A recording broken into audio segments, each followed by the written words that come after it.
இயேசு கிறிஸ்து ரத்தம் என் மனசாட்சி உணர்ந்திருக்கு.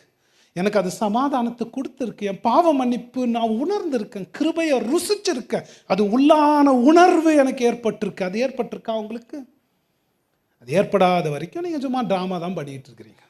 உலக ஞானம் தான் உங்களுக்கு பெருசாக இருக்கும். அவனு சொல்கிறது தான் பெருசாக இருக்கும். அதனால தான் எப்போ பாரு உலகத்துலேயோ மொபைல்லையோ உட்காந்துருக்கிறதுக்கு நீங்கள் ஏன் காரணம்?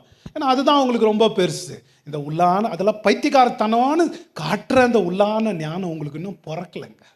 அதுக்கு தான் அப்படி இருக்கிறீங்க. நீங்கள் யோசிச்சு பாருங்க. இந்த உண்மையான இது வரும்போது நமக்கு என்ன ஆகும்? பவுல் மாதிரி பரவசத்தோடு துடிப்போடு 12 கோடி லாட்டரி அடித்த மாதிரி பிதாவாகிய தேவனுக்கு ஸ்தோத்திரம், அவருடைய கிருபை பொங்கி வழிந்து, நித்தியத்தில் தெரிந்த கிருபை, மீட்பை சம்பாதித்த கிருபை பொங்கி வழிந்து எனக்குள்ள ஞானத்தை பரப்பட்டிருக்கு. தெய்வீக உண்மைகளை குறித்த ஞானிகளுக்கும் மேதாவிகளுக்கும் தெரியாத உண்மைகள் எனக்கு